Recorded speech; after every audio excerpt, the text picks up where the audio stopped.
Pues es un gozo, un privilegio el poder estar en esta mañana compartiendo la palabra con vosotros. Gracias por la invitación y saludos de los hermanos que nos reunimos en la iglesia de la calle Orfila, la iglesia de Benecer, pero como ha dicho Adolfo, la iglesia Orfila, porque llevando tiempo yo reuniéndome allí, a los años me enteré que se llamaba Benecer, es conocida allí como el nombre de la calle, y bueno, pues mis saludos quedan transmitidos.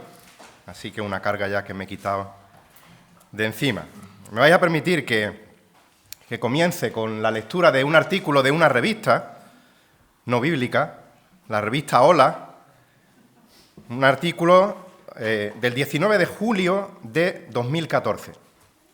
Y dice así, cito: una marea de vítores, aplausos y ovaciones inunda toda la carrera de San Jerónimo, anunciando la llegada al Congreso de los Diputados de Su Majestad, vestido con el uniforme de gran etiqueta del Ejército de Tierra, el fajín de capitán general, el toisón de oro, la gran cruz del collar de la Orden de Carlos III y las grandes cruces del mérito militar, naval y aeronáutico, y de su familia, la ya reina Leticia, impecable de blanco con un abrigo y vestido en crepé, con bordado de gradé y microcristales de Felipe Varela, uno de sus diseñadores favoritos, y su hija, la princesa de Asturias, y la infanta Sofía, primorosamente vestidas con idénticos vestidos brocados en tonos pasteles, rosa y verde. Como todos o la mayoría habéis podido deducir, el artículo nos habla de la proclamación de Felipe VI como rey de España, como rey de nuestra nación. Y hoy estamos en lo que se llama Domingo de Ramos, y en este domingo se recuerda la proclamación de otro rey, un rey con mayúsculas, un rey infinitamente más importante de cualquier rey o cualquier gobernante de cualquier país de este mundo. Este rey es nuestro Señor y Salvador Jesucristo. Pero a pesar de ser el rey, con mayúsculas, como digo, el rey de reyes, el Señor de señores, su proclamación como rey fue muy distinta a la que hemos leído en la revista Hola o a la proclamación de cualquier otro rey que podamos haber visto en televisión, en las noticias. Es una proclamación muy, muy diferente. Yo os invito a que abráis vuestras Biblias en Lucas capítulo 19 y vamos a leer los versículos del 28 al 44. Evangelio de Lucas, capítulo 19, versículos 28 al 44. Leo la versión de las Américas y dice así la palabra del Señor, Lucas 19, 28, que habiendo dicho esto, habla del Señor Jesús cuando estuvo hablando de las parábolas de las 10 minas, dice que Jesús iba adelante subiendo hacia Jerusalén. Y aconteció que cuando se acercó a Betfagé y a Betania, cerca del monte que se llama de los Olivos, envió a 2 de sus discípulos, diciendo: id a la aldea que está enfrente, en la cual al entrar encontraréis un pollino atado sobre el cual nunca se ha montado nadie. Desatadlo y traedlo. Y si alguien os pregunta, ¿por qué lo desatáis? De esta manera hablaréis, porque el Señor lo necesita. Versículo 32. Entonces los enviados fueron y lo encontraron como él les había dicho. Mientras desataba el pollino, sus dueños le dijeron, ¿por qué desatáis el pollino? Y ellos respondieron, porque el Señor lo necesita. Y lo trajeron a Jesús, y echando sus mantos sobre el pollino, pusieron a Jesús sobre él. Y mientras él iba avanzando, tendían sus mantos por el camino. Cuando ya se acercaba junto a la bajada del Monte de los Olivos, toda la multitud de los discípulos, regocijándose, comenzó a alabar a Dios a gran voz por las maravillas que habían visto, diciendo: bendito el Rey que viene en el nombre del Señor, paz en el cielo y gloria en las alturas. Entonces algunos de los fariseos de entre la multitud le dijeron: Maestro, reprende a tus discípulos. Respondiendo él dijo: os digo que si estos callan, las piedras clamarán. Versículo 41, cuando se acercó al ver la ciudad, lloró sobre ella, diciendo: si tú también hubieras sabido este día lo que conduce a la paz, pero ahora está oculto a tus ojos. Porque sobre ti vendrán días cuando tus enemigos echarán terraplén delante de ti, te sitiarán y te acosarán por todas partes, y te derribarán a tierra, y tus hijos dentro de ti no dejarán en ti piedra sobre piedra, porque no conociste el tiempo de tu visitación. El Señor Jesús viene a Jerusalén, donde va a ser recibido por la multitud como un rey victorioso. Conocemos normalmente esta porción de las Escrituras como la entrada triunfal de Jesús. En estos versículos vemos la proclamación del único Rey verdadero, del Rey de Reyes, del Señor de Señores.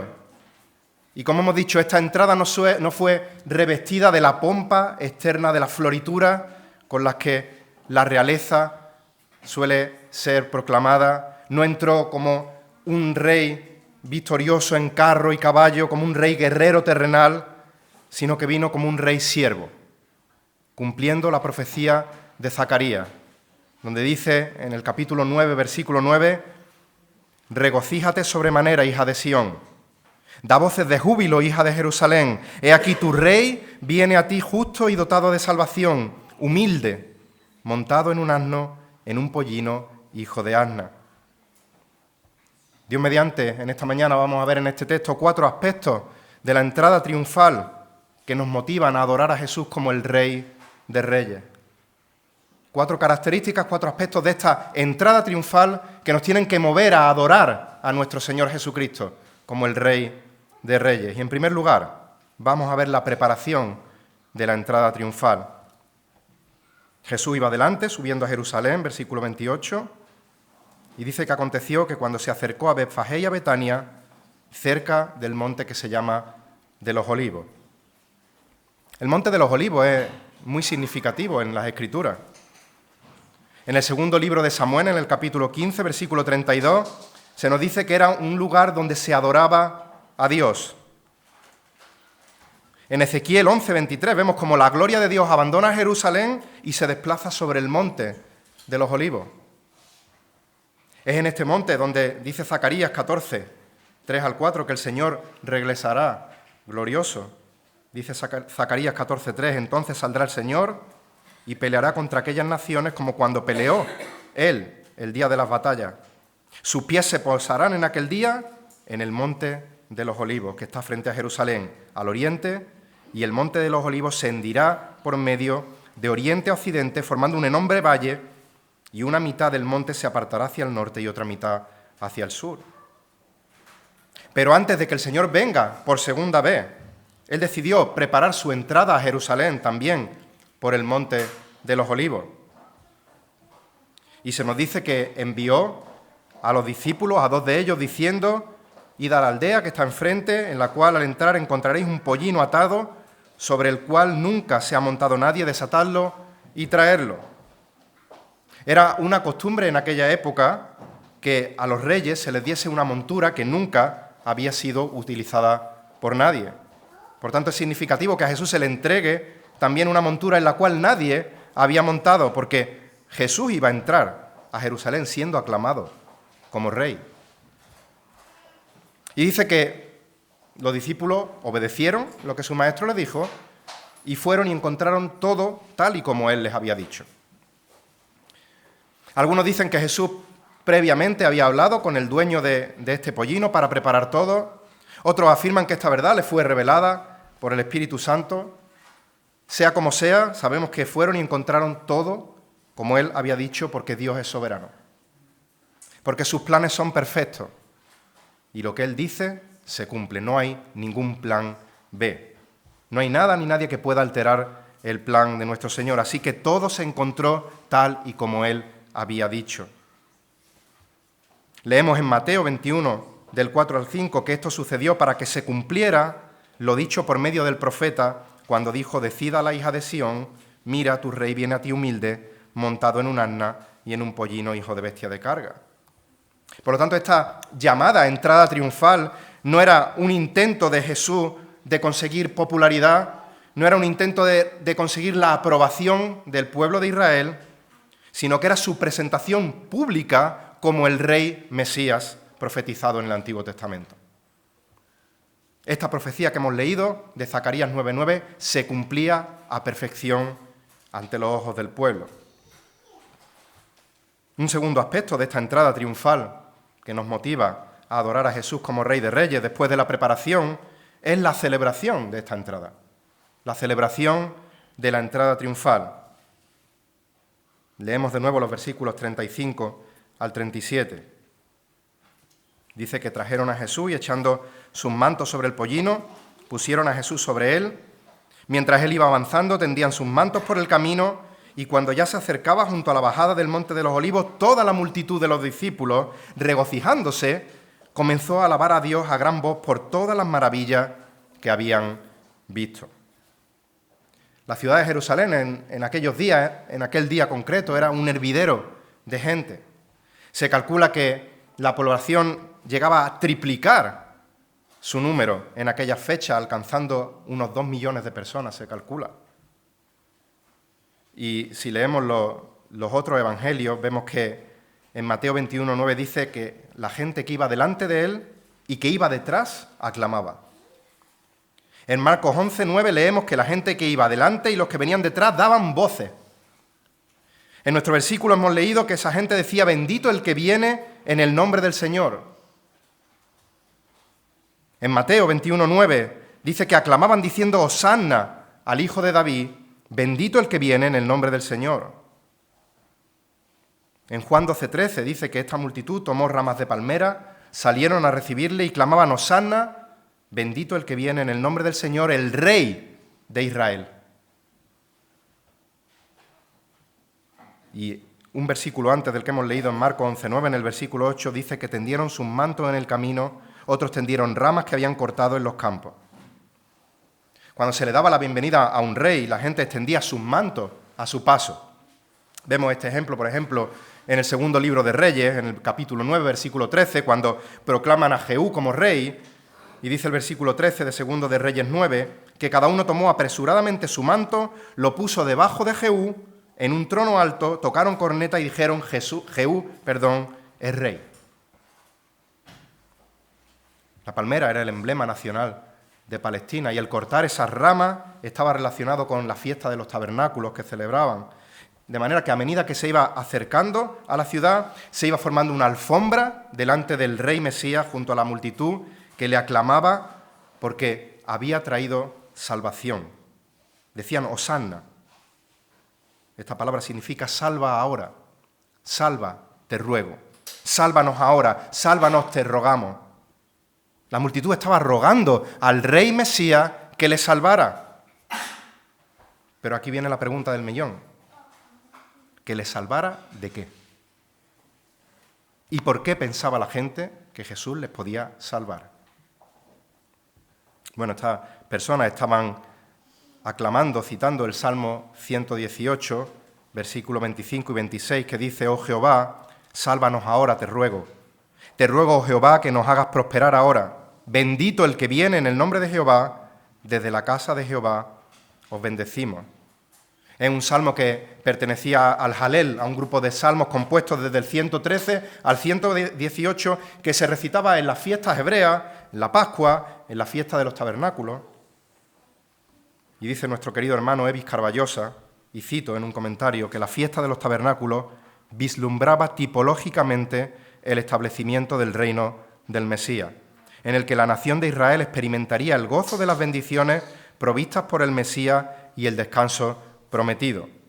Sigue diciendo: el uso del Salmo 118 es totalmente apropiado porque Jesús viene como Rey en el nombre del Señor. Hasta aquí la cita.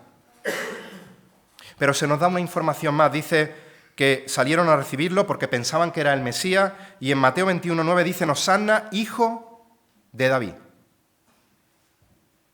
En Mateo 22:41, cuando el Señor está reunido con los fariseos, les preguntaba diciendo: ¿qué pensáis del Cristo?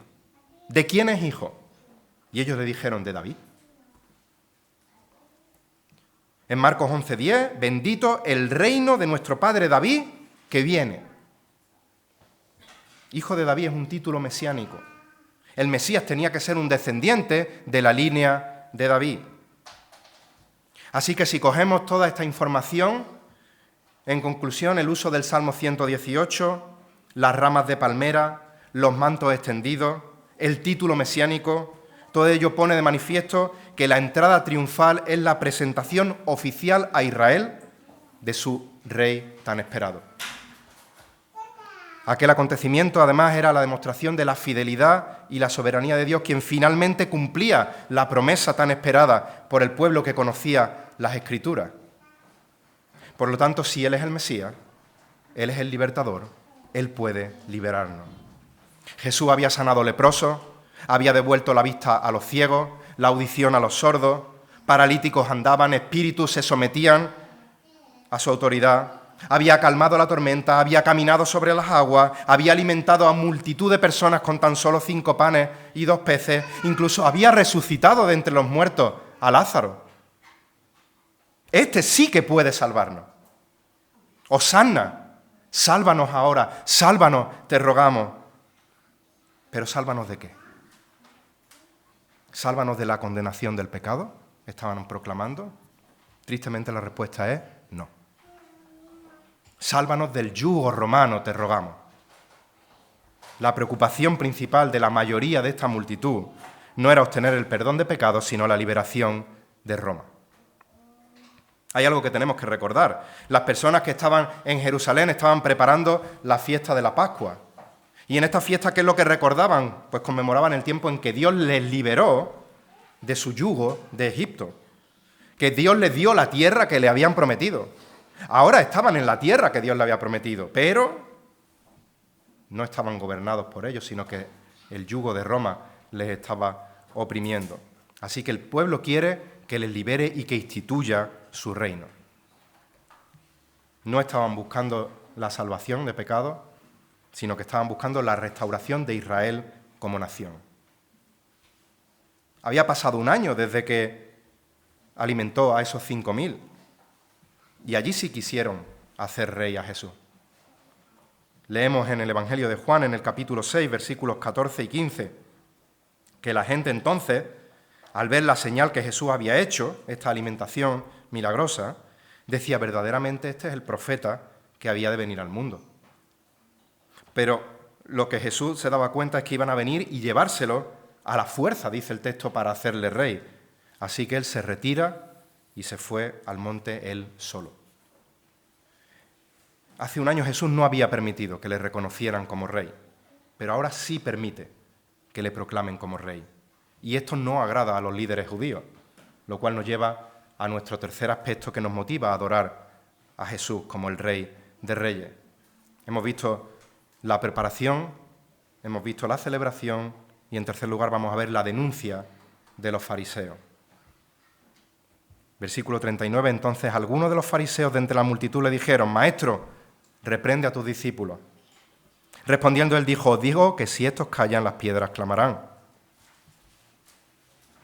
Los fariseos quieren que la multitud se callen, pero ¿por qué quieren que la multitud se calle? Porque Cristo estaba siendo aclamado como rey. Y ellos tenían miedo de que, hablando coloquialmente, les desmontasen el chiringuito que ellos tenían montado. Tenían miedo de perder su posición de liderazgo religioso. Y esto no lo deduzco yo, esto lo dice la palabra de Dios cuando leemos que el Señor sana a Lázaro. Juan 11, 46, 48 dice que algunos de ellos fueron a los fariseos, le dijeron lo que Jesús había hecho, el milagro que había hecho con Lázaro. Los principales sacerdotes y los fariseos se reúnen ante el concilio y dijeron: ¿qué haremos? Porque este hombre hace muchas señales. Si dejamos así, todos creerán en él y vendrán los romanos y destruirán nuestro lugar santo y nuestra nación. El decreto de César decía que el único rey era César. Si a Cristo lo iban a proclamar como rey, cuidado. Va a venir César, van a venir los romanos y nos van a destruir como ciudad. Los fariseos, que eran los líderes religiosos, perderían su prestigio, su control del templo, su empleo. Y todo ello les lleva a planificar la muerte de Jesús. Esa mañana estaban todos entusiasmados con Cristo. Estaban dispuestos a hacerlo rey. Le reconocían públicamente como Mesías. Esas mismas personas, muy pocos días después, se burlaban de él. Querían matarle, le golpearon, le abofetearon y le mataron. ¿Por qué? Porque se dieron cuenta de que Cristo no era el Mesías a la carta que ellos buscaban. No les iba a liberar del yugo romano, no les iba a quitar de los impuestos, no les iba a quitar de su servidumbre. ¿Por qué la multitud pidió a Barrabás que lo liberara en vez de a Jesús? Bueno, probablemente él era un celote. Él era un miembro de un movimiento político religioso judío que quería libertar a los judíos de ese yugo romano y usaría los métodos que fueran necesarios. Barrabás estaba incluso a matar para conseguir esa liberación. Por eso es posible que cuando le dicen ¿qué quería, a Cristo o a Barrabás? Ellos dijeron a Barrabás, porque este a lo mejor consigue lo que nosotros queremos. Con sus labios estaban diciendo, sálvanos ahora, te rogamos. Su corazón solo quería seguirle si nos da lo que nosotros queremos. Y ese corazón estaría unos días después gritando, crucifícale, crucifícale. Lo cual nos lleva al cuarto y último aspecto de esta entrada triunfal que nos mueve, nos anima, nos motiva a proclamar y a adorar a nuestro Señor Jesús como el Rey de Reyes. Hemos visto la preparación, la celebración, la denuncia y, en último lugar, vemos la profecía del Señor Jesús sobre Jerusalén. Dice el versículo 41 que cuando se acercó, al ver la ciudad, lloró sobre ella. Lo primero que vemos aquí es la tristeza del Señor que llora al ver la ciudad de Jerusalén. Es la segunda ocasión que vemos en las Escrituras que el Señor llora. La primera vez fue ante la tumba de Lázaro, en Juan 11:35, un versículo cortito, fácil de memorizar. Jesús lloró. Pero la palabra lloró en el original, en este versículo de Juan, significa derramar lágrimas. Es las lágrimas silenciosas que te caen por la mejilla debido a la tristeza. Pero la palabra que usa aquí para llorar en el original en Lucas es una palabra muy diferente. Es una palabra que significa llorar de manera audible. Es el llanto que llora desconsoladamente en voz alta. Jesús se quebranta, Jesús llora de la misma manera que lloró Jeremías por la destrucción de Jerusalén. Dice Jeremías 9:1, oh, si mi cabeza se hiciese agua y mis ojos fueran fuentes de lágrimas para que llore de día y de noche los muertos de la hija de mi pueblo. Es grande el contraste. Miles de personas gritando, aclamándole, y Jesús llora por ello. ¿Qué vio Cristo allí para llorar de esa manera tan desconsolada?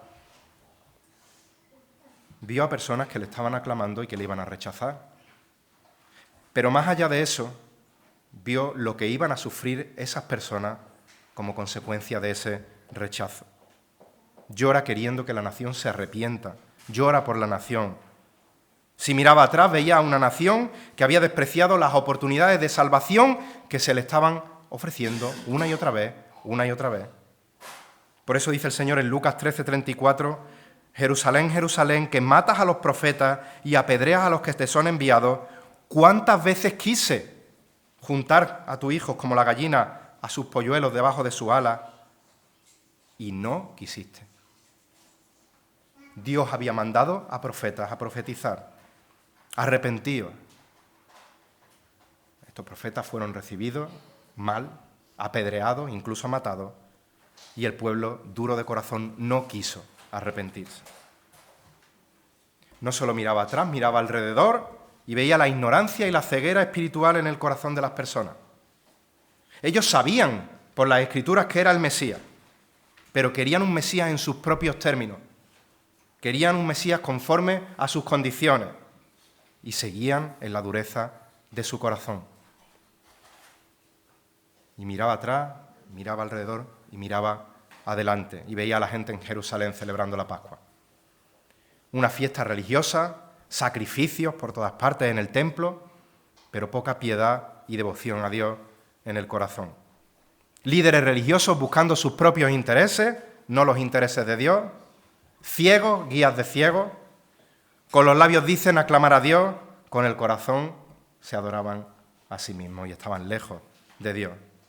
Miles de peregrinos habían venido a adorar a Dios y los corazones estaban llenos de ellos mismos.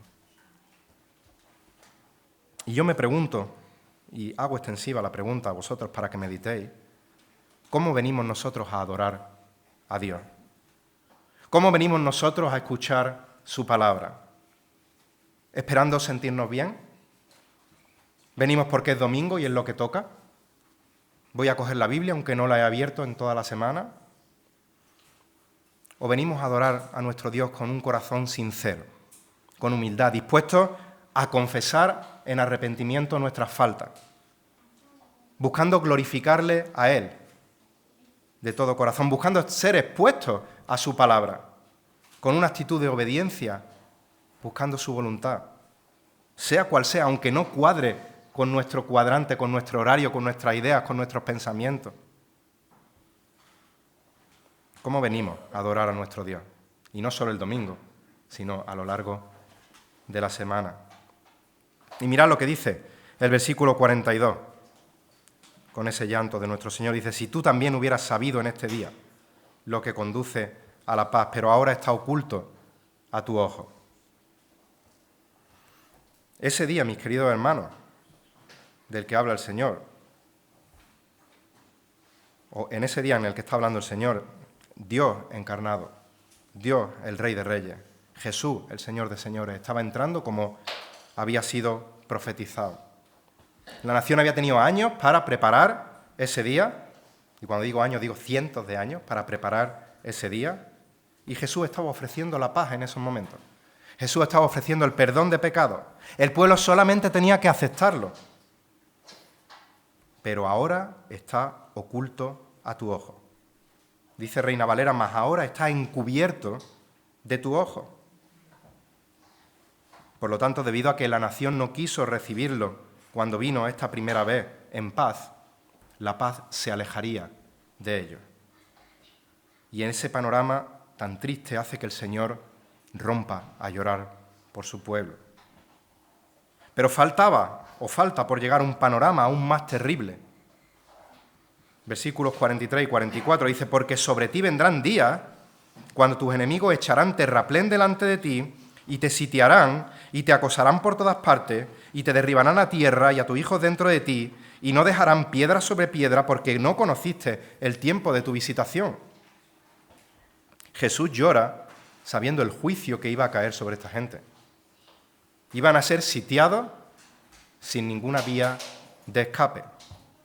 Y pasaron 70 años y fueron sitiados sin ninguna vía de escape. Dice el historiador Flavio Josefo que en aquellos días los romanos mataron a unos 600.000 judíos. Tomaron miles de cautivos, destruyeron el templo, destruyeron la ciudad. Fue un baño de sangre terrible. Dice este historiador, mientras en el santuario estaba ardiendo, los soldados no mostraron misericordia ni a la edad de las personas, ni al rango, ni a la posición. Los niños, las personas mayores, los laicos, los sacerdotes fueron masacrados por igual. Asimismo, la orden del emperador romano fue que arrasaran con todo. ¿Y por qué vino un juicio tan grande sobre la nación? Porque no supieron discernir el tiempo de su visitación. El texto nos habla de dos tipos de personas. Por un lado, discípulos verdaderos, por otro lado, una muchedumbre donde se encontraban también los fariseos que querían matar al Señor porque no era el Mesías a la carta que ellos querían. ¿En qué categoría nos encontramos? ¿Con los que dicen de corazón, Hosanna, bendito el que viene en el nombre del Señor? ¿Con aquellos que habían entregado sus vidas a Cristo reconociéndole como el Señor y Salvador de sus vidas? ¿O en la categoría de aquellos que buscan a un Jesús que les libere del yugo y ponle el nombre que tú quieras, o que te dé el beneficio que tú estás buscando? Dice la palabra de Dios que todos, absolutamente todos los seres humanos, somos pecadores y que todos estamos destituidos, que ninguno alcanzamos la gloria de Dios. De manera que todos necesitamos el perdón de Dios. Por eso vino Cristo al mundo a morir en una cruz por los pecados de nosotros. El mundo no quiere adorar a Dios en sus vidas. Las personas quieren adorarse a ellos mismos. Profesando ser sabios, dice Romanos capítulo 1, versículo 22, se hicieron necios.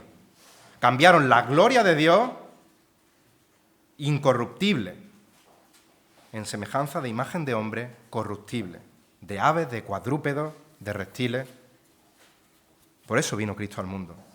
para morir por personas como tú y como yo, pecadores merecedores justamente de la ira de Dios, merecedores justamente de la condenación en el infierno por la eternidad.